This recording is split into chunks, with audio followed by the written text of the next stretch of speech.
Écoutez lire présente Azincourt par temps de pluie de Jean Telet. Lu par Dominique Pinon. Jeudi 24 octobre 1415. Tiens, voilà aussi le poète.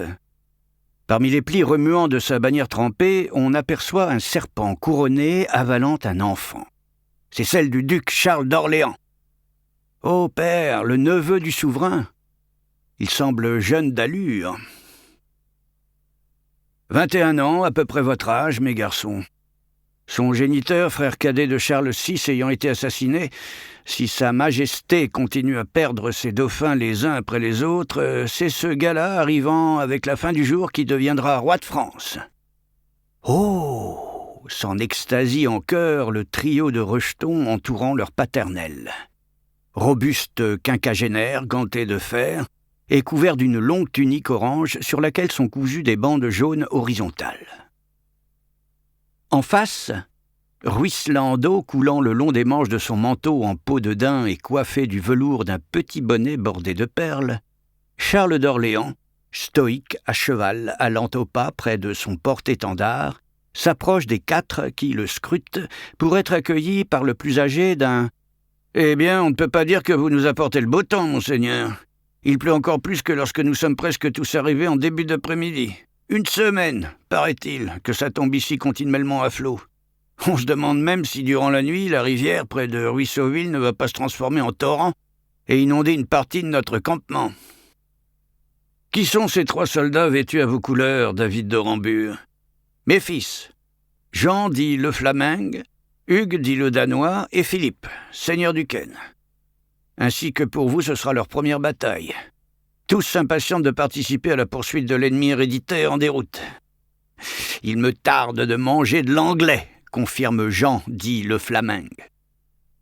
Alors que, provenant de la Manche, un vent d'ouest, dans les toutes dernières lueurs du jour, déforme les nuages en de drôles de têtes, le neveu du roi, dont des rafales de pluie glacée cinglent le visage, regarde la campagne autour de lui et s'enquiert. Où sont-ils? Devant vous, à l'autre bout de ce champ fraîchement labouré et semé de blé d'hiver, coincé entre l'épaisse forêt de Tramecourt et celle du village d'Azincourt, dont on devine encore la silhouette des créneaux du petit château. On les estime à 1500 pas, seulement 4 volées de carreaux d'arbalète.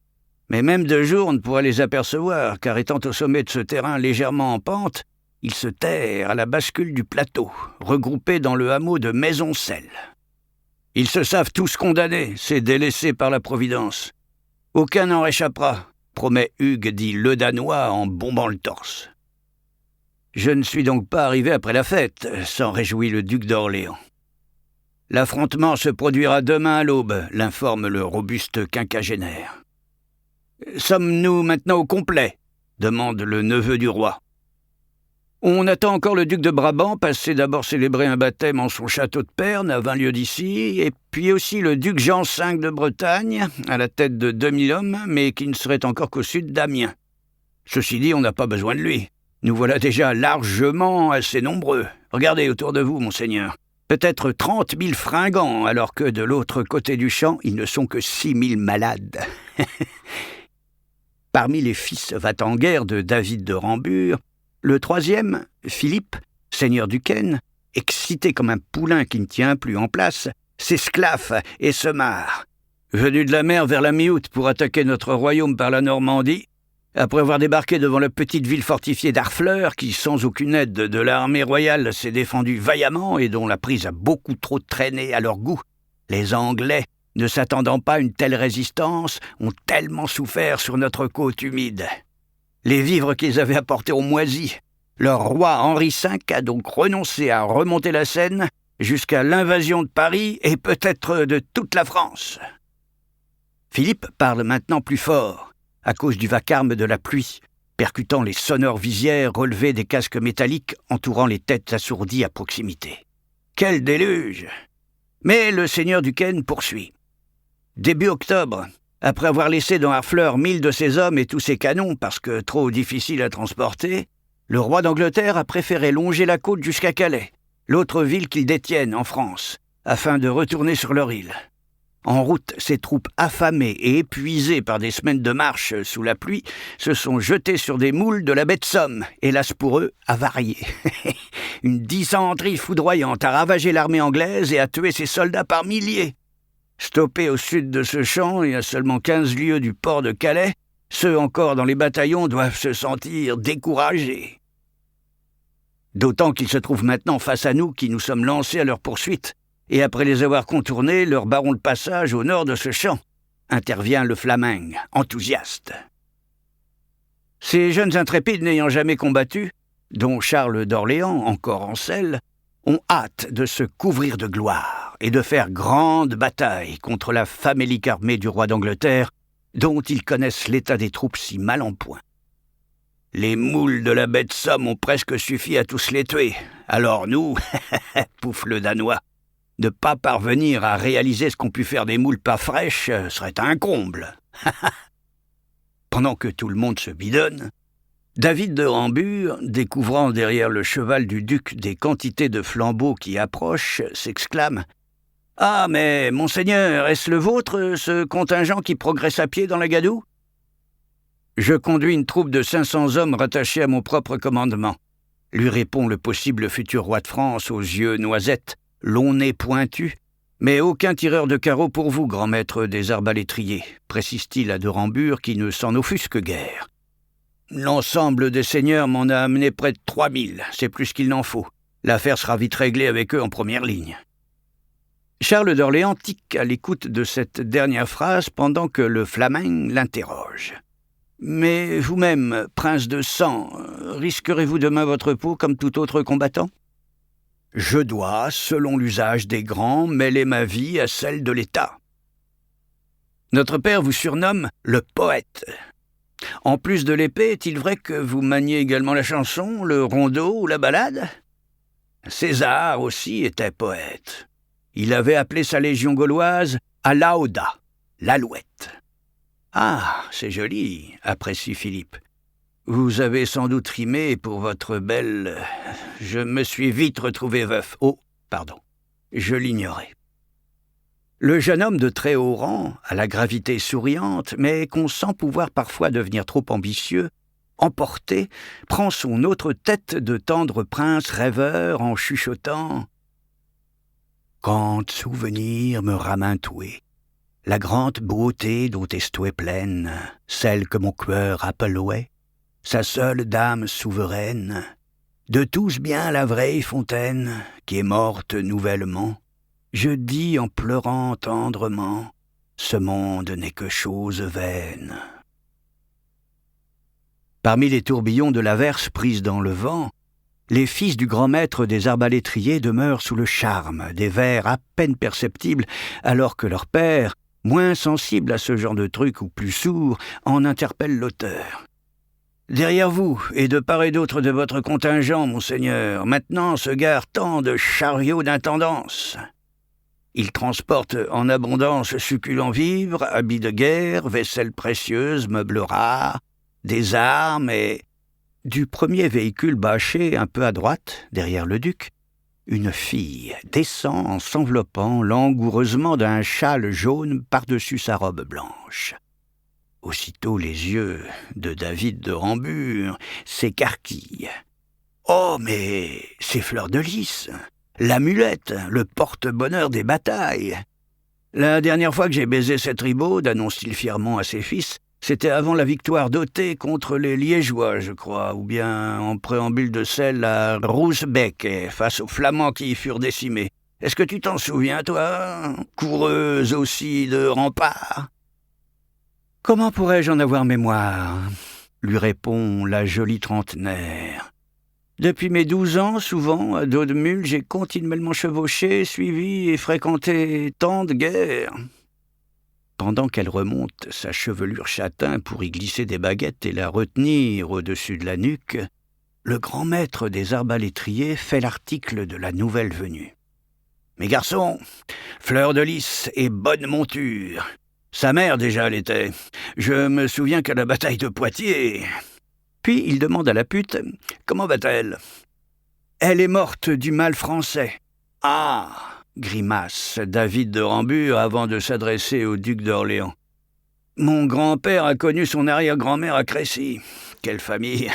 Et puis, voyez comme elle respecte le code vestimentaire des catins soldats.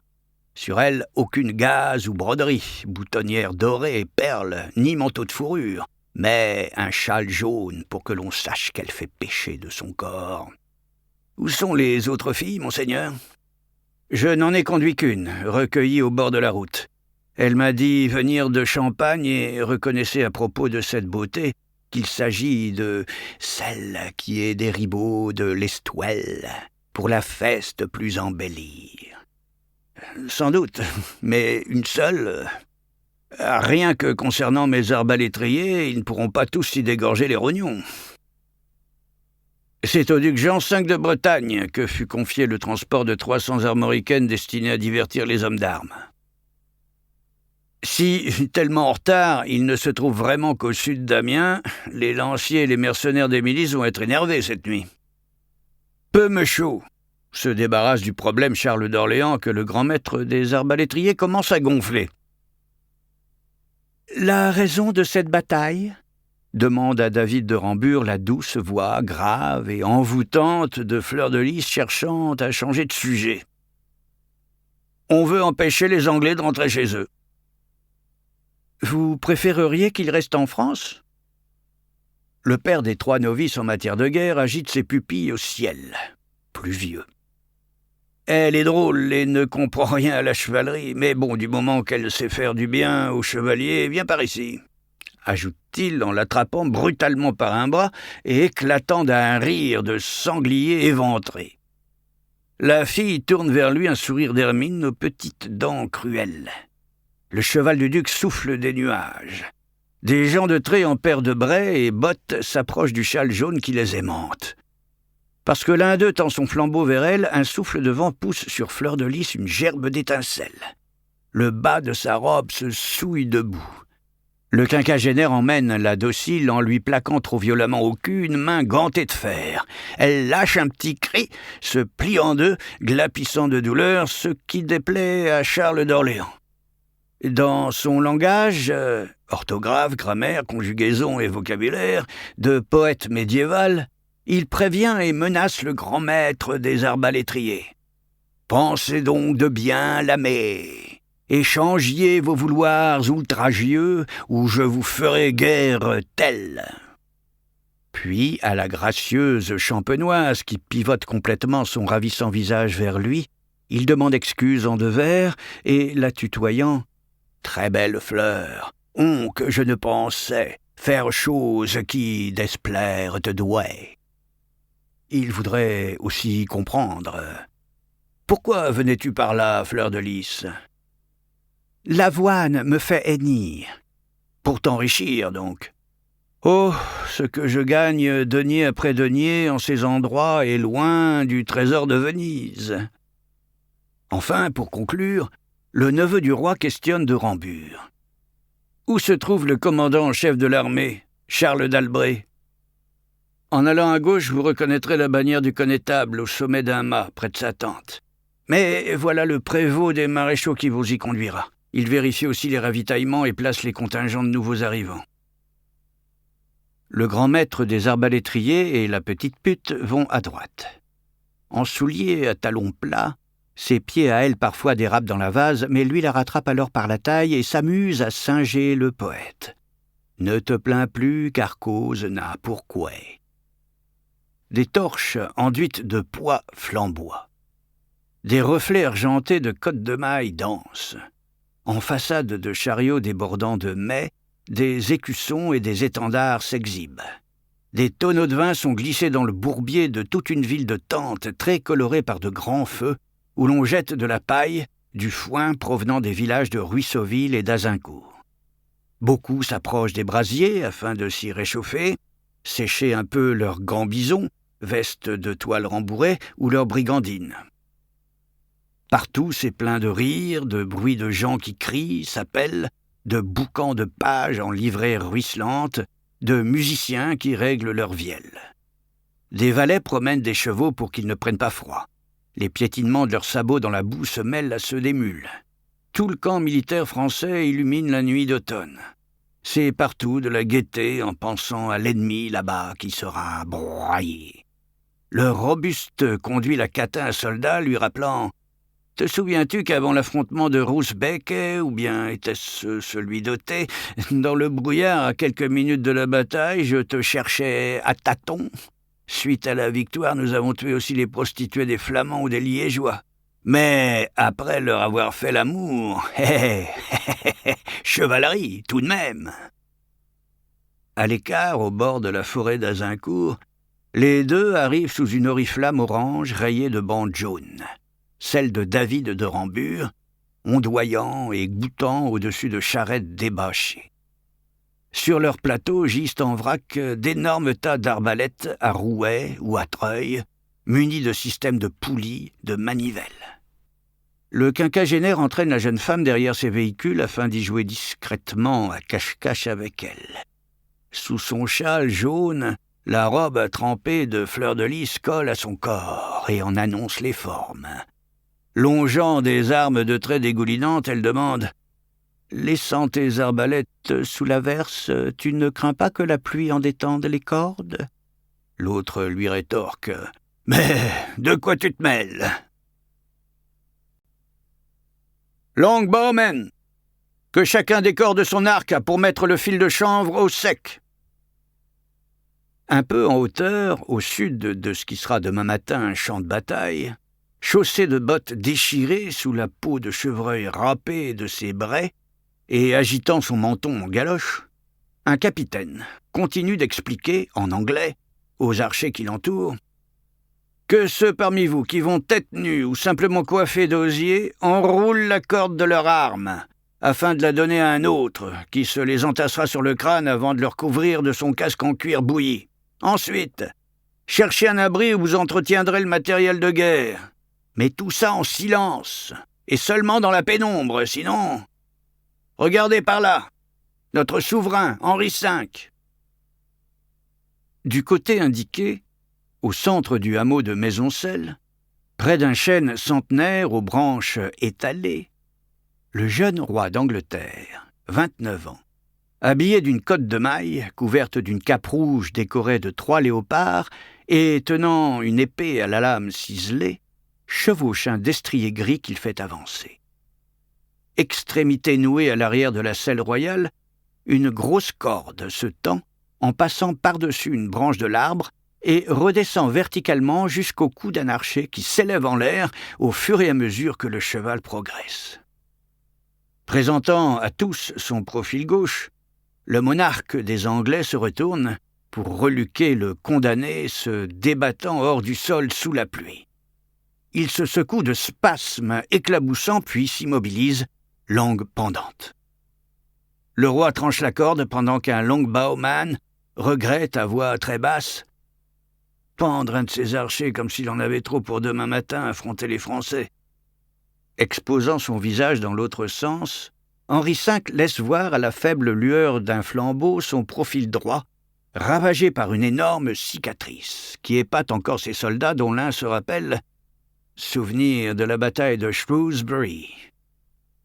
Atteint profondément en plein visage par une flèche plantée sous l'œil et qui a bien failli le tuer, il fallut concevoir un outil spécial pour extraire de sa mâchoire démolie la pointe métallique du projectile. À cause de cela, s'adressant à tous, il articule mal, prononçant souvent « je » le son « ze ».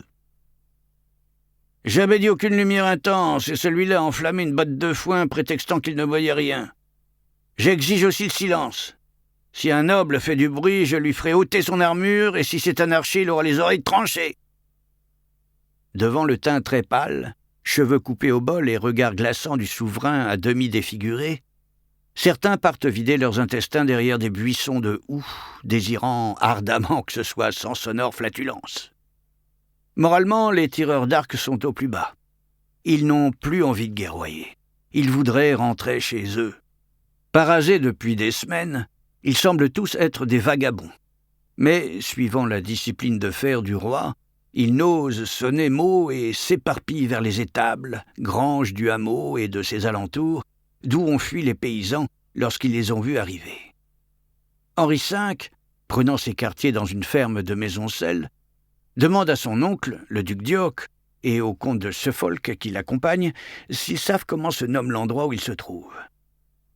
L'oncle répond à son royal neveu « Un paysan à qui je l'ai demandé pendant qu'on approchait m'en a dit le nom que j'ai oublié. » Un peu plus loin, dans la rue principale, entassés côte à côte et fesses posées sur le rebord en pierre d'un lavoir, abrité par un toit de chaume pourri qui goûte jusqu'à des flaques au sol, un tapis de braise donne surtout de la fumée faisant tousser Ralph, John, Bradley, des gens au prénom pas d'ici mais qui pensent aucune alternative. Demain, nous allons mourir. Un oiseau de nuit s'envole. Un rouquin aux longs cheveux sales, frôlant ses épaules, le regarde. Ah, que neige ses ailes. Ce soir, les étoiles ne brillent pas. Elles ont filé au coin du bois. La pluie venue de la mer inonde la campagne.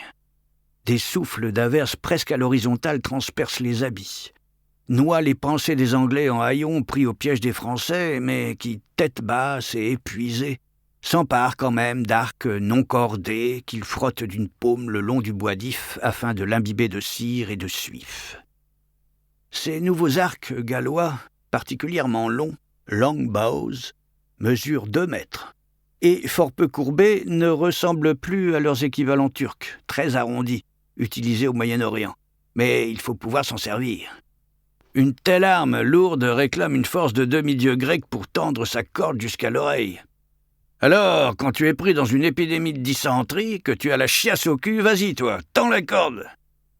Rien que de l'envisager, un archer au front gris, très tiré, se décourage et souffle près de son voisin qui s'en inquiète. « T'en fais une tête, Owen. On dirait celle d'une truie qui va mettre bas. » C'est vrai qu'Owen, ce décharné égaré en ses méditations, paraît dans un autre monde. Alors qu'il perçoit des frottements de pierre aiguisant des lames de hache de guerre, contre le mur d'une masure qu'il observe, déjà la glycine se fane. Le vent frôleur apporte des parfums de terre. Owen les respire en songeant à son sort. Autour de lui, tout est transi et a peur, dont ceux qui tremblent en replaçant des plumes disparues au bout de flèches badigeonnées de colle d'os de veau. S'il lui manque une plume, le projectile dévie, et il ne faut pas non plus que l'empennage cède en vol. Archer anglais, c'est un métier qui, ce soir, glace le sang. Même l'eau de la flaque aux pieds nus d'Owen a froid. Il devine que dans le vent, la toute proche forêt de Tramcourt pleure feuille à feuille et que des saules hochent leurs branches désolées. Des joncs soucieux doivent se pencher sur les mares. De quel deuil va se couvrir la nature? Pendant que certains enduisent également de cire des cordes d'arc pour les imperméabiliser, en un fluide de songerie morbide, la lèvre boudeuse d'Owen bouge. La flamme d'une lanterne qui brille à peine vacille au fond de son regard lassé. Il sait que, déjà, la forêt agonise. Cet archer, véritable fox hunter, chien chasseur de renards, de sa truffe aux capacités étonnantes, flaire les parfums de sous-bois, sent flotter l'odeur de la mort, convaincu que tout s'y exhale en pourriture. Mais, envahi de courbatures, il se lève. Vêtu d'un pantalon court et flottant, paire de braies resserrées aux genoux par un cordon, sur ordre chuchoté du capitaine revenu, il rejoint d'autres Anglais qui se faufilent en silence hors du lavoir au bout du hameau. Ensemble, portant plein d'arcs et une foultitude de gerbes de flèches, ils vont jusqu'à des chariots bâchés afin de les mettre à l'abri. Curieux, ensuite, plusieurs d'entre eux osent s'aventurer un peu à travers la plaine où siffle le vent du large. À la bascule de ce plateau, au sud du champ boueux récemment retourné par des charrues, il remarque que le terrain a été sillonné dans le sens de la longueur et que le long de la pente douce des rigoles de labourage, l'eau file inonder le camp français en contrebas, où c'est la foire, pleine de très grands feux qui montrent tout à l'ennemi, mêlés à des hurlements de joie. « Trinquons la raclée des Anglais, mon cher comte de Nevers !» Avec plaisir, baron de Gourcy, répond le comte qui entrechoque son godet en or contre celui du baron, puis goûte le breuvage. Après s'être passé la langue sur les lèvres, contemplant pourtant la poitrine de son vis-à-vis blasonnée d'un grand soleil, il déplore. Ah, il a plu si longtemps que les vins de la vendange nouvelle ne valent rien cette année. Allons plutôt déguster celui du duc de Bar. C'est du blanc de l'an dernier à 16 livres parisis le tonneau et il en a fait transporter 200.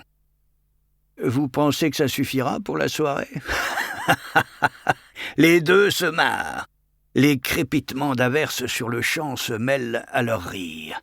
Des torches éclairent des barriques mises en perce où chacun vient se désaltérer près de tréteaux supportant des planches couvertes de miches de pain, fromage, poissons fumés, sous une haute pièce de satin tendue pour les protéger du mauvais temps. Des valets s'approchent pour y déposer également des pot-au-feu mis à mijoter dans l'après-midi, car chaque grand seigneur conduisant ses soldats est venu aussi avec ses cuisiniers. Qui veut se servir en délicieuse terrine d'oiseaux? J'en ai un plein chariot. Alouette, merle. Un bouvier regarde avec émotion l'un de ces bœufs tranchés en 4 parties qui rôtissent, traversés par des broches que des pages font tourner. Pas besoin de les arroser. L'ondée s'en charge. Entre écuelles, bassins, pots gris, instruments de cuisine qui circulent, tant de princes de sang royal, de conseillers et chambellans, de sénéchaux, de capitaines de place forte et même un archevêque se goinfre. Ils doivent crier pour se faire entendre sous le déluge. Demain, nous irons oxyre ces malheureux gens anglais, nos coups seront honorable vengeance. Un jour vient qui tout paie.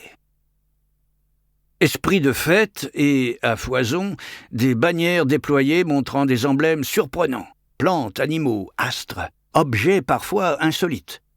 On trouve en bas du champ des nobles combattants si jeunes, dont le petit Hélande, 15 ans et fils cadet du bailli de Rouen, puis des septuagénaires, Guillaume de Brémond d'Ars, Floridas de Moreuil.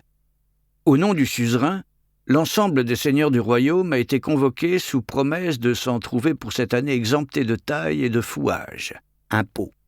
Alors même des Dauphinois, chevaliers des alpages, sont descendus pour aller combattre au bord de la Manche. La noblesse du Midi et du centre de la France a déboulé vers Seigneville pour renforcer encore plus l'armée française. Le duc de Lorraine est arrivé à la tête de 5000 hommes, autant que l'archerie anglaise. Un chevalier errant, vivant en ermite, est venu seul. Ils sont presque tous là, à l'exception notable du duc de Berry. Vraiment trop âgé, il n'allait quand même pas combattre en déambulateur. De Jean sans peur, qui fait la tronche au roi, ou a peut-être la pétoche, et de son fils qui l'a privé de bataille, on ne sait pourquoi. Sinon, les voilà quasiment tous là, vêtus de chemises en drap de soie de Damas ou d'Alexandrie, étoffés comme des rois à l'intérieur de tentes éclairées montrant leurs ombres dansantes. Même des gentilshommes des Pays-Bas, pourtant concernés en rien par cette affaire, ont voulu servir dans ce qui promet d'être un splendide affrontement médiéval qui fera date. Rire et viva, roulement très sautillant de vielles mélodieuses, foie d'oie frit accompagné d'une purée de pois au jus, truite en croûte d'herbe et anguille à la persillade, il y en a pour tous, même pour les mercenaires, soldats déclassés et déracinés. Beaucoup d'étrangers, mais aucun Anglais, faut pas déconner, qui se passe une outre de vin. Le poétique neveu du roi pousse la chansonnette, qui, en son langage moyenâgeux, dit à peu près « J'aime qui m'aime, et voilà tout sans néanmoins haïr personne, mais je voudrais que tout se règle selon l'ordre voulu par ma raison. Je chante trop, hélas, c'est vrai. Mais enfin, à ce propos, j'y tiens. J'aime qui m'aime, et voilà tout sans néanmoins haïr personne. Mon pauvre cœur a brodé cette pensée sous mon chapeau. Tout droit, j'arrive de chez lui qui m'a donné cette chanson. J'aime qui m'aime, et voilà tout. » Suivant le tempo de la musique, Charles d'Orléans, de ses paumes, a frappé en rythme contre ses cuisses et maintenant tous les princes qui l'entourent l'acclament. Alors que, plus ou moins faussement modeste et la larme à l'œil, il leur demande « À votre avis, fût-ce bien proclamé ? comme parole d'évangile. Est-ce dû à l'alcool déjà trop ingurgité? Les esprits de la perle de la chevalerie française s'échauffent en projets faramineux.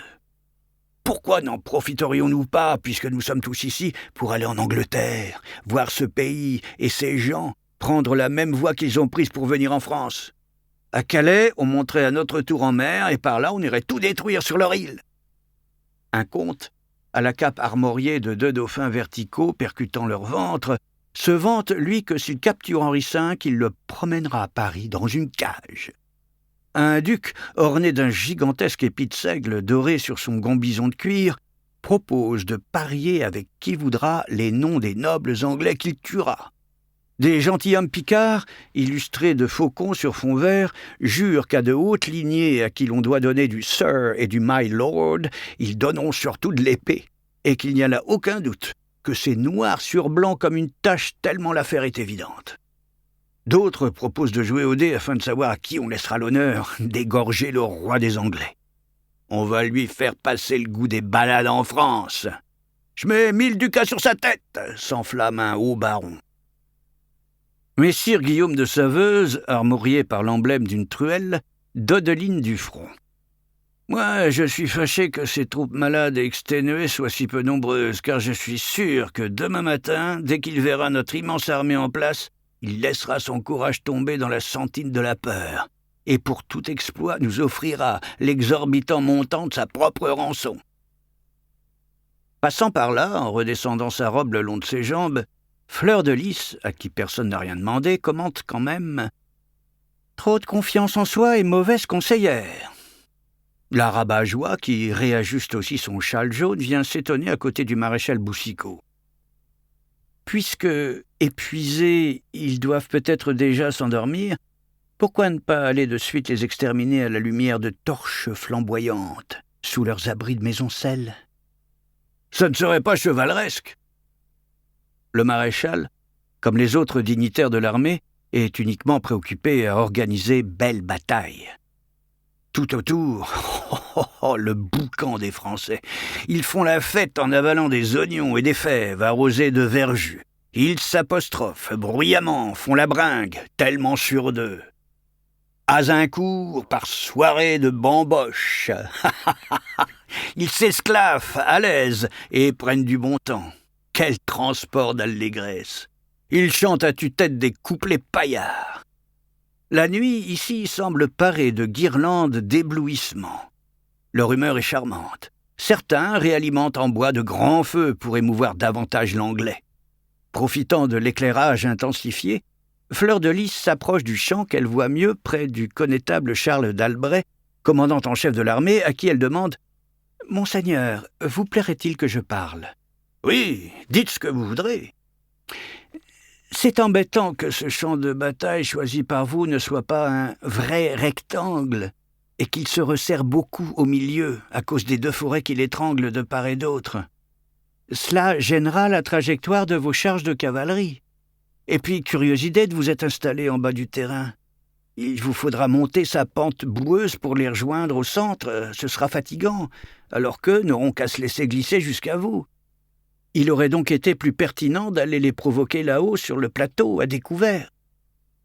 Mais la jeune femme châtain comprend vite que son avis de petite pute à soldat n'est pas pris en compte, que les Français négligent le handicap du champ, lorsque Charles d'Albret lui répond, avec suffisance, « Une bataille en champ clos, c'est la guerre par excellence, en respectant les règles du jeu et l'honneur, sans jamais aucune espèce de ruse.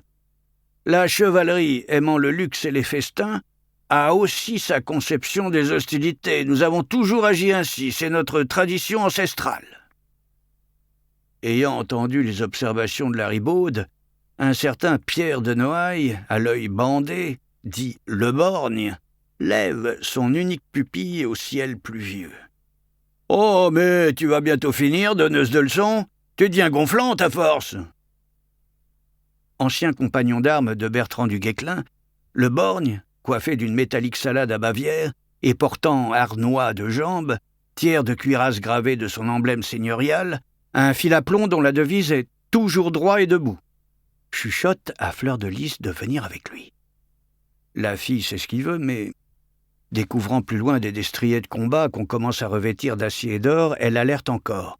« Écoutez, tous !»« Quoi ?»« Ce soir, les chevaux ne hennissent pas. »« Bizarre !» Croquant une galette de gland au miel, n'a qu'un œil entraîne par le coude à travers les drues bourrasques glaciales la jeune femme pour lui faire vergogne et honte, alors qu'elle se retourne en imaginant « Là-bas, il pourrait penser... Au loin scintille la rive d'un passé. » D'autres nobles, qui seraient bien allés aussi s'égayer lors d'amour tarifé, peu cher, dirait Fleur de Lys, s'impatiente. Il y a toujours vraiment qu'elle pour nous tous, mais qu'est-ce qu'il faut encore vers Amiens, Jean V, avec son chargement de catin?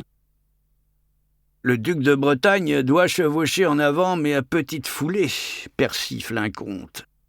Beaucoup le soupçonnent d'avoir traîné les pieds pour partir à l'encontre de l'armée ennemie, car ces temps-ci, il tenterait de négocier un traité avec le roi d'Angleterre. N'oublions pas que les deux hommes sont liés, que Jeanne de Navarre, la mère de Jean V, s'est remariée avec le père de l'actuel souverain anglais. Elle est donc la belle-mère d'Henri V.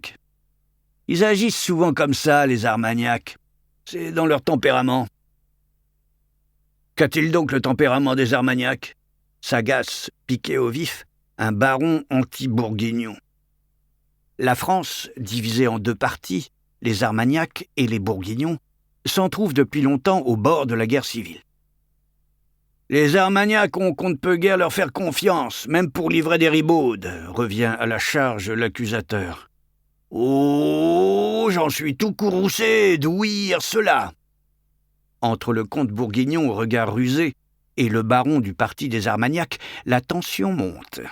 Le conflit paraît inévitable. Ils se toisent comme des coqs devant un duc blasonné de haches croisées qui s'en inquiète. « Eh, mes seigneurs, vous n'allez pas agir comme les deux autres... Il se retient de dire « connard », mais ce n'est pas l'envie qui lui manque. L'ont fait il y a quelques années, quand même. Il omet délibérément de nommer la paire de rivaux prestigieux à laquelle il pense, mais tous les gentilshommes autour de lui ont compris ceux dont il s'agit. L'un des deux opposants politiques évoqués, l'Armagnac, s'était choisi 2 épis d'orge pour nouvel emblème. L'autre, le Bourguignon, qui ne pouvait pas saquer son noble confrère, avait alors changé le sien par de l'ortie, sous-titré de la devise « Attention, qui s'y frotte, s'y pique ». La menace était claire, mais c'était compté sans la réplique du premier qui vira alors l'orge de sa bannière pour le remplacer par un bâton noueux utilisé dans les campagnes afin de saccager la plante urticante. Au motif représenté, il fit ajouter l'expression « Je l'ennuie ». Comprendre « Je l'emmerde ce fils de pute et je vais lui pourrir sa gueule ». Ce à quoi le gravement insulté répondit sur ses étendards par un rabot signifiant qu'il allait raboter ce bâton et que de son adversaire il ne resterait plus que des copeaux. L'un des deux avait été ensuite vite assassiné et concernant l'autre ça n'allait pas tarder. Oh, oh, la querelle courtoise, à coups d'oriflamme belliqueuse, quelle battle, comme on dirait en face. Elle en est là. La France jouant mortellement contre elle-même à pierre, papier et ciseaux, mais les deux fâchés de tout à l'heure au bord du champ de bataille préfèrent maintenant tenter de se rabibocher. Ils se réconcilient, excusent les torts et méfaits. Trêve dans les désaccords, c'est la concorde nationale. Une telle unité fait plaisir à voir. Un chroniqueur présent écrira plus tard « Et après jurèrent sur le crucifix que dorénavant ils seraient bons, loyaux et compagnons d'armes. » L'un propose à l'autre « Allons tous deux dîner, j'ai fait apporter des volailles chaponnées. » Passons d'abord par ma tante. Je vous y ferai servir des vins brûlants qui sentent la rose, la mûre et ce par de noms charmants. Avec joie, car pardonnons-nous entre Armagnac et Bourguignon, l'ennemi est en face. Regroupés à la limite de Maisoncelles, quelques archers excités découvrent, au loin, sur le plateau, des silhouettes féminines ayant fui le hameau, semblant danser à contre-jour, rongées par la lumière mouvante des grands feux du camp français, mais venant dans leur dos, le menton en galoche du capitaine anglais s'agite pour prévenir ses soldats d'Henri V. Que nul parmi vous ne soit assez hardi pour appeler aux filles, sous peine que le premier qui pousserait un tel cri s'en trouvera aussitôt décapité. Interdiction ici de la présence de femelles, contrairement aux Français qui s'en impatientent. Père de Bray descendu aux chevilles. Le roi proscrit formellement d'introduire des garces dans le camp, car, a-t-il précisé, les plaisirs de Vénus amollissent Mars. Aucun jeu ou juron non plus. Ordre formel du souverain qui n'est pas sentimental à l'excès. Retournez plutôt sous les abris pour tailler en pointe des pieux à moules. Alors, corps émacié par les privations et la maladie, ces archers frustrés retournent d'un pas là, se poser, entre autres lieux, sur le rebord du lavoir partiellement protégé de la pluie. À coups de haches de guerre, beaucoup de leurs collègues affûtent déjà les extrémités de pieux en châtaigniers non écorcés qui ont été retirés du sable à l'embouchure de la Somme. « Pourquoi doit-on les acérer, Walter? À quoi nous serviront-ils ?»« Je l'ignore, Humphrey. Le roi doit avoir eu une idée. » Partis de Harfleur début octobre, les Anglais ont souffert de la faim sans s'arrêter de marcher, de l'aube à la nuit, durant 2 semaines de presque jeûne. Ils n'ont traversé aucune ville pour la piller de nourriture. « Défense de viol et de rapine sous peine d'écartèlement », avait prévenu Henri V. « Défense de voler des commerçants, même ambulants, sous peine de s'en trouver égorgés. Je refuse qu'en chemin vos désordres soulèvent les populations. Je veux seulement qu'on atteigne Calais au plus vite.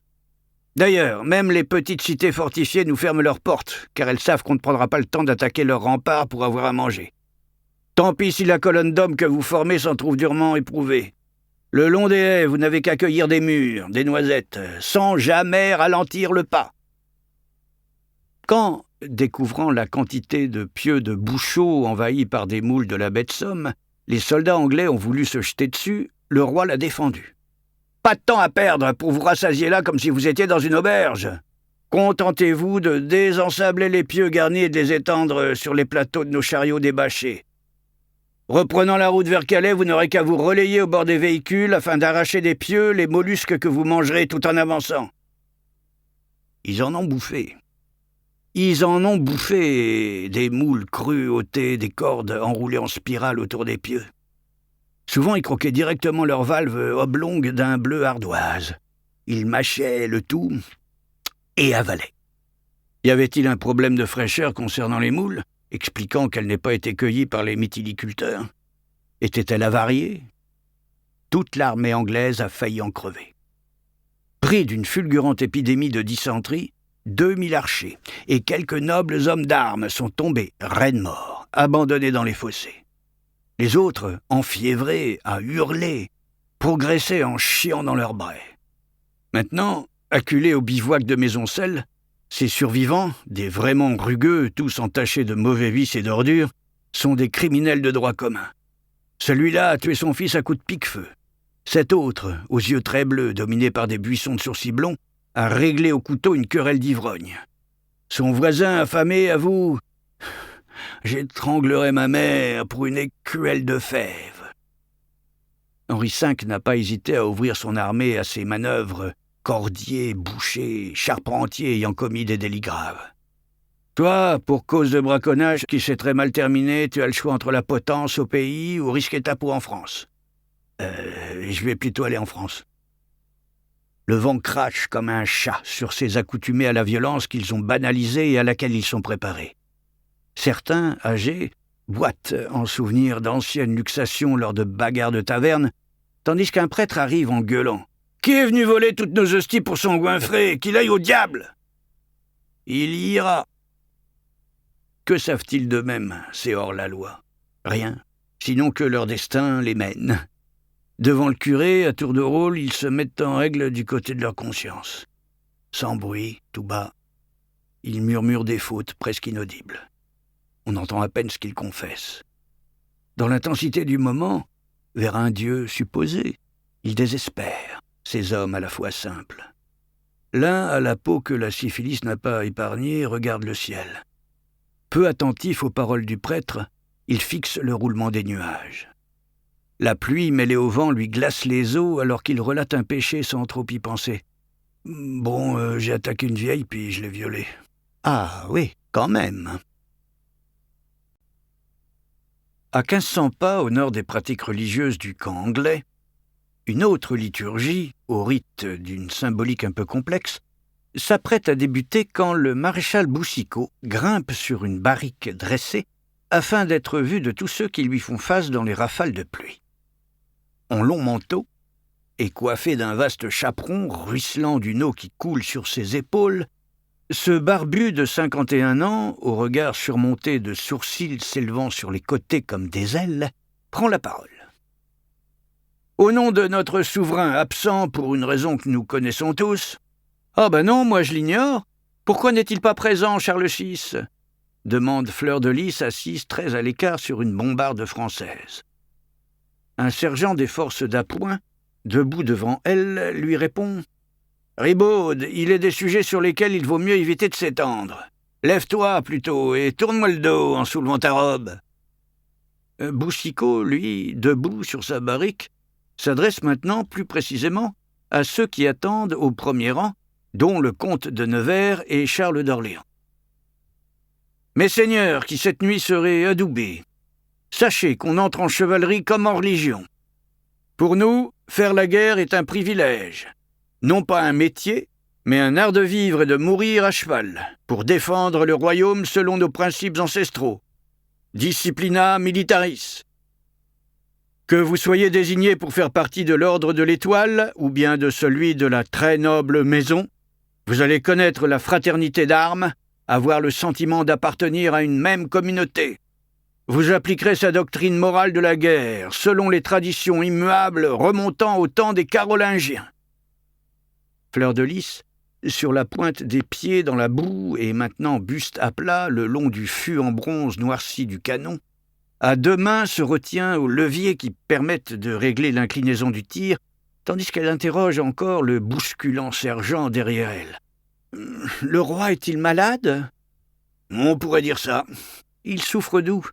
C'est dans sa tête, il se croit en verre. » Cheveux secoués dans tous les sens devant ses beaux yeux, de surprise, elle entr'ouvre ses lèvres ravissantes qui dévoilent des petites dents pointues d'hermine. « Ah bon ? Sinon, vas-y plus doucement, le fougueux. Moi aussi, je suis fragile. » Le maréchal, lui, parmi des bourrasques qui balaient sa barbe, demande excuse au futur chevalier pour cette cérémonie d'adoubement inhabituelle la veille d'une bataille. Vous devez savoir que normalement, avant de devenir chevalier, il faut commencer par se plonger dans un bain chaud et y demeurer environ 1 heure en pensant qu'on s'y lave, se débarrasse de tout ce qu'on a fait de mal et que cette ordure, honteuse existence qu'on a pu vivre se dissout dans l'eau. Lorsqu'on se sent enfin propre de conscience, on quitte le bain pour s'allonger sur un lit neuf au drap blanc et net et là se reposer comme ceux qui sortent d'une période de vie avilissante.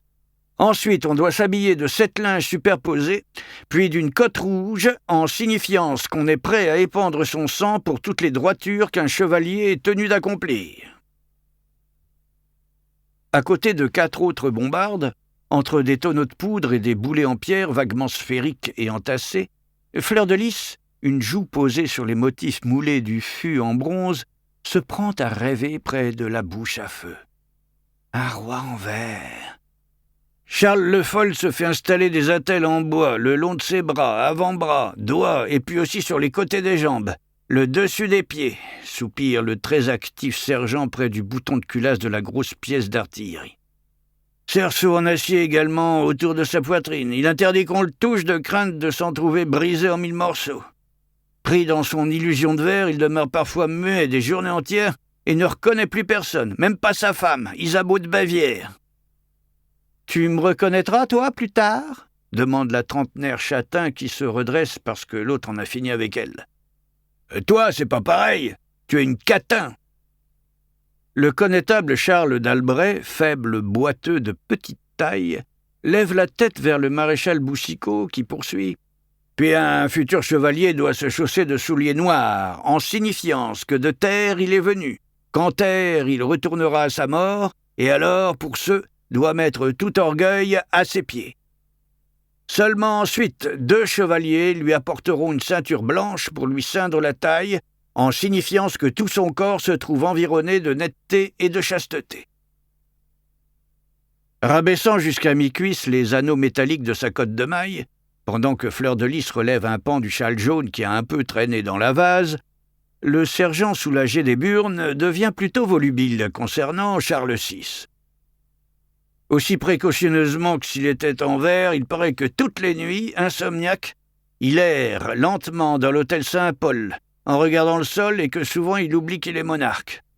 On raconte que lorsqu'on l'appelle « Sire, Sire », pour régler un problème du pays, il se cache derrière des rideaux en affirmant qu'il ne connaît pas le roi de France, que lui s'appelle Georges. « Je suis Georges, Georges, le Georges en vert, ne me demandez rien et ne m'approchez pas !» Il faut recourir à la force pour le laver car il ne le fait plus. Il ne se rase plus, ne s'habille plus, chie partout et prétend qu'il se nomme Georges. À cet instant, Guichard Dauphin, le maître de l'hôtel du roi, portant par-dessus ses avant-bras un coussin en soie couvert d'objets scintillants, arrive derrière la barrique dominée par Boucicaut qui s'apprête à conclure. À des bientôt chevaliers, on offre tout d'abord un éperon doré qu'ils devront s'installer à une cheville en signifiant que l'or est le métal le plus brigué et donc, pour cette raison, devant être mis à leurs pieds afin que soit ôté du cœur tout désir d'avoir mauvaise convoitise. Nous leur offrons également une épée tranchante des deux côtés, afin qu'elle serve à rendre raison et justice partout. Le nouveau chevalier doit en baiser la lame en signe de soumission et qu'amour et loyauté sont en lui. Maintenant, chacun des adoubés va recevoir l'accolade en signe que toujours désormais il devra se souvenir de cet ordre de chevalerie et promettre d'accomplir les œuvres appartenant à cet ordre. Descendu de son promontoire, le maréchal adoube tout d'abord, d'un très solennel coup de plat d'épée sur une épaule, le comte de Nevers, âgé de 26 ans. « Philippe, en souvenir de vos valeureux exploits contre les Turcs, j'ai exceptionnellement accédé à votre requête d'être armé chevalier au bord même d'un champ de combat durant la nuit précédant une action mémorable de l'armée française. Ainsi, à l'avenir, vous pourrez vous en glorifier auprès de vos deux fils. C'est la veille de l'écrasante victoire de l'automne 1415 contre les Anglais que je suis devenu chevalier. » Arrive le tour du duc d'Orléans. « Charles, je vous adoube aussi en étant certain que demain vous montrerez toute votre valeur d'un bout à l'autre d'une bataille qui vous inspirera, au retour en votre bord de Loire, chansons, sonnets et rondeaux célébrant l'éthique chevaleresque. » Après la remise d'éperons dorés et d'épées à quelques autres jeunes nobles, au milieu d'acclamations joyeuses sous l'ondée, chacun des élus monte un cheval pour se faire admirer de tous à quelques heures de la bataille. Adossé à l'un des affûts en bois où l'on dépose les canons, qui furent durs à traîner jusque-là, Fleur de Lys regarde, écoute tous ces seigneurs empêtrés de féodales idées chevaleresques en se posant de drôles de questions. Si un chevalier se trouve en place là où d'autres chevaliers combattent et qu'il en part, fuyant à son déshonneur, que lui convient-il de faire pour recouvrer son honneur? Alors là... Et toi, conte-moi, un homme d'armes anglais s'empare d'un de nos chevaliers en lui faisant croire qu'il l'est aussi. Il reçoit donc la promesse de rançon de son prisonnier qui découvre ensuite que son ravisseur n'est en fait qu'un capitaine, un roturier. Demeure-t-il encore son prisonnier ? Ouh là là, il faudrait consulter le manuscrit de l'Arbre des batailles, la Bible de la chevalerie. Encore une situation. Un chevalier demande à un autre de le protéger. Celui-ci accepte, mais au cours de la bataille, il voit son propre frère en danger de mort. Doit-il rester près de l'autre chevalier ou secourir son frère ? Rester près de l'autre chevalier, moi je répondrais que nenni, dit l'un. Oh, nenni, doute un deuxième. Les usages et coutumes de l'ordre de l'Étoile ainsi que de la très noble maison sont stricts. Le sergent, demeuré à côté de la ribaude, songeuse, lui demande « Tu penses à quoi ?» Que la vanité d'une chevalerie d'un autre temps et un roi fou, ça change beaucoup de choses. Autant le souverain français dit Le Fol est fragile, alors que son armée est surpuissante, autant à Maisoncelles, c'est le contraire. Le souverain anglais a une forte personnalité qui fascine son armée pourtant très mal en point. Tout paraît aux archers annoncer leur ruine. Ils tentent de se reposer et de récupérer du courage pour le lendemain. Ils en auront besoin. Là, ils méditent en silence. C'est une dure épreuve pour leurs nerfs. Ils préféreraient partir. Éclairés quelquefois par un furtif rayon de lune immiscé entre de gros nuages, les ondulations mélancoliques des prés et des champs forment déjà comme des vagues de mer qui font rêver les Anglais. Impossible de fuir ce pays ennemi. C'est une dernière soirée et demain, leur sang coulera dans les sillons. La nuit, pleine de cauchemars, envahit le hameau comme un brouillard. Attente angoissée. La troupe se sait une proie facile pour la chevalerie française. Ils s'en mélancolisent et se disent que ce voyage ne tournera jamais à bonne fin. Des feuilles tressaillent, volent et tombent. Tous ces inquiets, ayant au menton une barbe de bouc, voudraient rentrer chez eux, en Angleterre, et rêvent d'un pichet de bière au fond d'une taverne enfumée. C'est aussi à l'intérieur de ces débits de boissons qu'au nom d'Henri V, nombre d'entre eux, passablement bourrés, ont été recrutés puis entraînés pendant 2 ans pour devenir des tireurs d'élite. Ce sera ton boulot de tuer. Quand il y repense, entouré par d'autres qui furent paysans, ouvriers, artisans, un teinturier aux odeurs encore de cuir, un vrai sac à jurons, crache devant lui dans un éparpillement de braise. Morte couille, je m'étais engagé sous promesse de possibilités de bon argent et cette nuit je conchis ma destinée. Le roi avait annoncé que le montant de la rançon d'un chevalier prisonnier serait à celui qui l'a capturé, mais maintenant, à 1 contre 5, ça va être impossible d'en attraper. Un seul gentilhomme pris par moi et j'aurais eu des terres dans le Yorkshire, soupire un comparse. Encore aurait-il fallu savoir le monnayer, relativise l'un à l'autre qui s'en agace. Je te dis qu'un duc saisi au collet devient serf à l'archet qu'il a chopé, et qu'il peut le céder aussi facilement qu'un faisan ou un agneau au marché. Dans les yeux et le rêve de celui qui vient de s'emporter, on croirait qu'il neige de l'or. C'est vrai que moi j'étais venu sur le continent seulement pour traire la bourse d'un baron, avoue un soldat anglais dépité, dont la fatigue lui fait incliner la tête vers une de ses paumes où se trouvent des regrets sourds le long de sa ligne de chance. Il se sent lourd comme du bois mort, et son cœur devient semblable à un fruit pourrissant. Plusieurs artisans en faillite avaient loué leurs services, espérant capturer un noble Français pour rembourser des dettes, et puis finalement, de leur verte saison, qu'en ont-ils fait ? Dans leur esprit déboussolé et le corps sans plus de force, le doute glace leurs veines. Ils songent à tous les biens qu'aux vaincus la vie refuse dans l'ombre de l'existence où un hideux hasard se vautre. Celui-là se meurt aussi du regret accablant d'un amour. Il n'en parle pas, mais cette nuit il y pense, et demain ce sera l'assaut. La lanterne ne brille vraiment plus qu'à peine. En état de léthargie, le désespoir les gagne, et souvent ils vont se soulager dehors.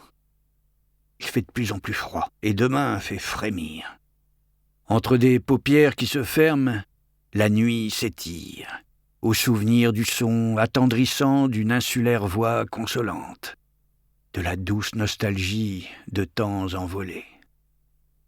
Là, c'est une jeune fiancée emportée par une pensée. Ici, un père qui murmure, l'un après l'autre, les prénoms de ses 13 enfants. Là-bas, le rêve des 2 yeux d'un regard tiède rencontré et de tout ce qui s'est ensuivi. Oh, les doux remember. Mais demain, comme des cochons, ils se feront abattre. Demain, à cette heure-là, seront-ils encore en vie ? Non, demain est la promesse d'un monde qui va les écraser. Sous la pluie cinglante, ils perçoivent encore en bas du champ des exclamations, vacarmes et entrechoquements autour des tentes illuminées. Les Anglais, eux, couchés à même la boue, se tournent d'un côté et de l'autre, dans le silence, en cherchant le sommeil avant qu'arrive l'aube.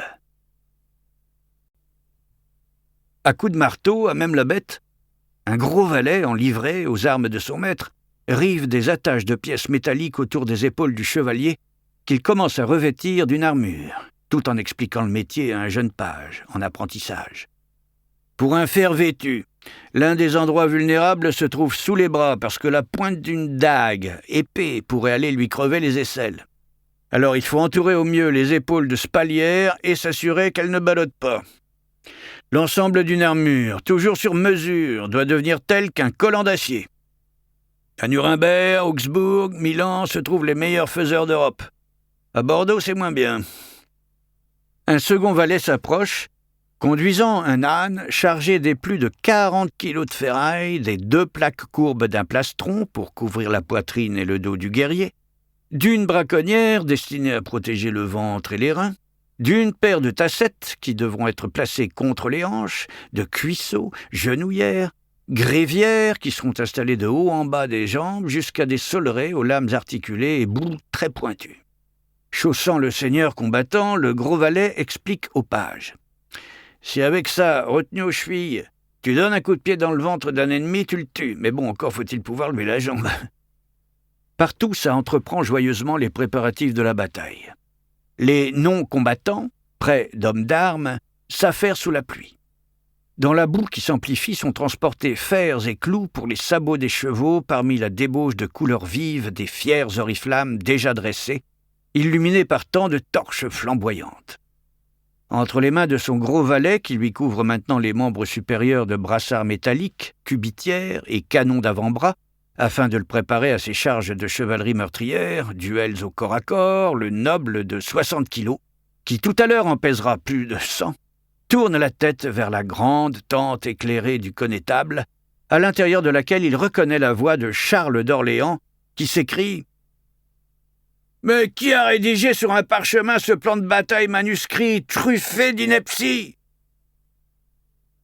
Il y a une dizaine de jours, à Rouen, le maréchal Boucicaut l'a judicieusement élaboré avec mon consentement et les recommandations avisées du grand maître des arbalétriers, répond le chef de l'armée française, Charles Ier d'Albret, dont la disgrâce physique de quasi-nain boiteux n'impressionne guère les 2 jeunes fringants princes, duc d'Orléans et comte de Nevers, adoubé chevalier seulement tout à l'heure, mais qui déjà la ramène parce qu'il se trouve affublé d'un éperon doré à la cheville.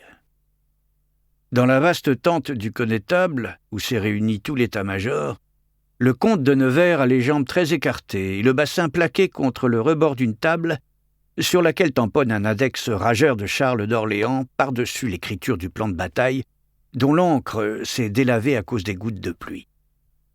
Et le poète s'emporte comme s'il était en train de relire quelques vers d'un autre troubadour qu'il méprise. Je propose sur une même ligne en avant-garde la disposition de 5 canons entre lesquels se trouveront les arbalétriers, puis derrière ceux armés de lances, et ensuite les chevaliers, et enfin les milices de mercenaires. Non, non, oh, que nenni ! S'insurge le compositeur de rondeau. Je refuse que les arbalétriers soient en première ligne. Et on pourrait savoir pourquoi ? S'en inquiète David de Rambure, entouré de ses 3 fils vêtus de tuniques orange rayées de bandes jaunes. « Suivant les règles de la chevalerie, nous irons devant, et les autres suivront !» s'époumonne le aussi chanteur. « On va quand même pas se cacher derrière de vulgaires lanceurs de carreaux ! Et puis aucune pièce d'artillerie de gros calibre !» surenchérit le comte de Nevers, Philippe de Bourgogne, debout à côté du neveu de Charles VI. Ni bombarde ou veuglère contre un ennemi s'en trouvant démuni parce qu'il les a abandonnés devant Harfleur. Ce ne serait guère chevaleresque. Notre noblesse montée en avant-garde pulvérisera les Anglais dès le premier assaut. Inutile de leur projeter moult boulets de pierre, ajoute-t-il, en ondulant ses reins d'avant en arrière. Comment pouvez-vous être certain que l'on doive négliger nos canons jetant tout d'abord des plombées ? Intervient Boucicaut. Je sais mieux que vous l'avez écrit la manière d'organiser l'affrontement et que Philippe de Bourgogne, coupe sèchement le connétable, cessez de parler sur ce ton au plus renommé d'entre nous, au maréchal de France qui a déjà gagné tant de batailles lointaines en Lituanie, à Chypre, contre les Ottomans. Son écu d'argent à l'aigle de gueule et membré d'azur mérite le respect, fier cul. Oh ! La vingtaine de hauts dignitaires français réunis dans la grande tente s'imagine que si le comte de Nevers a poussé ce cri soudain et que maintenant il halète, reprenant son souffle, c'est parce qu'il a été insulté, rapport à son orgueil excessif. Mais apparaît verticalement la chevelure châtain de Fleur de Lys qui se lève. « D'où sort-elle, celle-là » s'étonne Charles d'Albret. « Dessous la table » répond Philippe de Bourgogne, où, selon mon exigence, elle était agenouillée entre les tréteaux. La ribaude, d'un coin de son châle jaune, s'essuie les lèvres et déglutit. À la bataille de Crécy, le fait que les arbalétriers aient été placés à l'avant-garde avait déplu aux chevaliers qui, s'en trouvant fort fâchés, les avaient d'abord massacrés dans le dos pour dégager le passage. Comme quoi c'est déjà arrivé que les membres de l'ordre de l'Étoile et de la très noble maison décident de partir à l'attaque en première ligne. Abonde le prince Sucé, qui resserre devant lui les courroies de la paire de tassettes entourant ses hanches, car, comme beaucoup d'autres, ici, il est déjà en armure, à l'exception de son aume à visière que porte un page près de lui. Et la victoire est revenue à l'ennemi, s'en amuse Fleur de Lys, quittant la tente. Ah, ça n'a pas été une petite boulette. La catin a raison, commente David de Rambure. Placés à l'avant-garde, nos 3000 arbalètes, ayant une portée de 150 pas supérieure à celle des arcs, feraient au premier tir un dégât considérable parmi les langues-baomènes venant vers nous, bien avant que les flèches anglaises puissent nous atteindre. Pourquoi se priver de cet avantage ? Avec leurs manivelles, poulies, treuils archaïques, je les trouve trop longues à recharger, rechigne un autre noble aux cheveux gris de l'Assemblée. Les archers anglais sont capables de décocher un projectile toutes les 5 secondes, alors qu'il faut combien de temps avant d'expédier un nouveau carreau français ? Certes, 5 minutes, mais durant la préparation, si nos canons jettent ensemble leur première plombée de boulets, pourquoi pas couverts de pois enflammés ? Derrière cela, un autre tir d'arbalète, et nous n'aurons plus beaucoup de vivres en face, revendique de Rambure. Avant même que notre chevalerie intervienne, il y aurait d'énormes ravages dans les rangs de la petite armée d'Henri V. Est-ce parce que vous êtes rayé pour moitié de la couleur d'un châle de catin, grand maître des arbalétriers, que vous partagez la vie d'une méprisable traînée ? Agresse le comte de Nevers qui n'a pas tellement la reconnaissance des couilles. Les fils Jean, Hugues et Philippe de Rambure s'emparent de leurs dagues. « Oh là, oh là !» s'exclame le connétable dans un basculement des deux bras, en tentant d'apaiser tout le monde et de chercher à coordonner l'action selon les avis qui seront majoritaires parmi des éclats de voix contestataires. Alors que ça s'engueule à l'intérieur de la tente pour savoir où foutre les arbalétriers et les canons, à l'extérieur, ça cause chiffon, de fer. Moi, pour la cotte de maille, j'aime bien les anneaux rivés, c'est plus souple. Je les préfère soudés, c'est plus compact. Pendant que des valets douchés tendent des lanières de cuir autour de leur personne, 2 nobles, de moindre importance que ceux qui entourent Charles d'Albret, sous la pluie diluvienne, comparent leurs armures. Je voulais que la mienne ait une influence italienne, mais aussi avec le style allemand. Italienne dans ses formes plus saillantes, mais allemande dans le décor de ses cannelures destinées à renforcer le métal. Pour n'être pas directement à même la peau au contact des plaques de tôle qui m'écorcheraient, j'ai demandé qu'on garnisse la face interne de ma carapace de drap et de velours. Et moi, je l'ai fait bourrer de coton et de soie. Avez-vous remarqué que mon épée, que j'ai baptisée Douce, porte la marque d'un atelier d'Augsbourg ? Oh, comme elle en tranchera, celle-là, des coups d'anglais, admire le comparse qui enfile ses gantelets, composés de lames de fer au-dessus des doigts, et de cuir de buffle au creux des paumes afin que le pommeau de sa rapière ne dérape pas dans la main pendant le combat. L'un des pages, muni d'une burette d'huile, s'approche en demandant à son maître de lever les bras et d'écarter les jambes. Le larbin graisse les boucles et hardillon de laiton des articulations métalliques des membres pour faciliter les mouvements. « Il faut encore en mettre là, car j'entends toujours grincer », regrette le huilé en bougeant son bassin et ses coudes. Ensuite, dans le but de vérifier la bonne articulation des éléments métalliques autour des genoux et des chevilles, il parvient à plier un peu ses jambes, ce qui épate l'autre seigneur. « Ah, vous voilà solide comme une bombarde. Il ne pourra rien vous arriver de déplaisant. » Les deux, tels tant de milliers de nobles éparpillés dans le campement, se préparent, font les jolis cœurs en hésitant quant à la teinte des longues plumes exotiques, bleues, rouges, vertes, qui décoreront le sommet de leur bassinet à visière articulée, à l'intérieur duquel ils glisseront toute leur tête jusqu'aux épaules. Très excités, Parmi les rafales de pluie glacée, on les croirait s'apprêtant à participer à un festif tournoi dans la cour d'un château fort, avec des demoiselles d'honneur qui s'empâment tellement ils sont beaux, tout rutilants, alors que ça va être la guerre. Bon, même si c'est un choix irrationnel, alors c'est décidé. Admettent de concert, et visiblement à contre-cœur, le connétable et le maréchal de France, sous le toit bruyant de la tente, car percuté par des milliards de gouttes. Nos gens de trait seront rejetés à l'arrière-garde devant les mercenaires. « Et où place-t-on les bombardes ?» demande le responsable de l'artillerie lourde. « Qu'on les transporte jusqu'à Ruisseauville près des chariots de vivres », lui répond le prince Jean d'Alençon. « Nous n'avons pas de place pour elles, tout comme les arbalètes, ce sont les armes des lâches. » Bien la peine d'avoir fait arrondir 150 pierres à canon de 20 livres, grommelle le responsable auquel le prince rétorque « Seule la chevalerie est habilitée à se battre. » David de Rambure fait évidemment la gueule. Dans l'abri en satin blanc, entouré du terrain détrempé, les plus proches parents du roi veulent décider eux-mêmes de comment disposer l'armée française face au champ de bataille. 3 blocs espacés de 100 pas, avant-garde, corps de bataille et arrière-garde. Sur les ailes, la cavalerie. Comme à Rosebeck contre les Flamands, alors, se renseigne Boucicaut. Ça nous avait réussi, rappelle le Gallois de Fougières, prévôt des maréchaux. Les 2 ailes de notre cavalerie lourde à l'attaque, par un mouvement tournant, prirent les Flamands en tenaille parce qu'arrivant au centre de l'armée ennemie, frappés vers l'avant et l'arrière, les Flamands furent décimés. Mais là, ni le lieu ni le temps ne sont semblables, fait remarquer Charles d'Albret en soupirant. Bertrand de Rohan, sire de Montauban, s'enthousiasme d'un accent tonitruant. « Tous les nobles se mettront en grande ordonnance sur une seule ligne à l'avant. »« Impossible !» conteste aussitôt le connétable. « Nous sommes tellement nombreux, nous avons 6000 grands seigneurs, qu'on ne pourra pas tous disposer côte à côte sur une seule ligne. Il en faudra au moins 5, peut-être 8. Et les chevaliers, dont les montures occupent trop de place en largeur, devront démonter pour combattre à pied. »« Moi, je veux être en première ligne !» s'exclame un baron. « Moi aussi !» revendique un comte. « Je ne serai pas en 2e ligne !» prévient le novice en bataille, neveu du roi, dont l'exigence prête à sourire aux lèvres du connétable et du maréchal qui se regardent. Quoique gros pourvoyeur en soldats payé par lui mais se méfiant d'un coup fourré, le duc de Lorraine menace.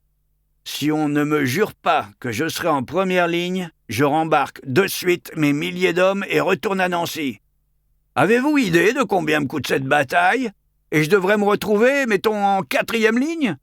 Si vous avez trop de combattants, moi je peux vous en débarrasser de beaucoup afin de vous plaire. Choisissez. » Présomption, suffisance. Dans un raffut de cuirasse en acier brillant qui se bouscule, les grands seigneurs sont prêts à tirer l'épée pour s'entretuer afin d'être en première ligne. Les places y seront limitées, mais personne ne veut céder la sienne.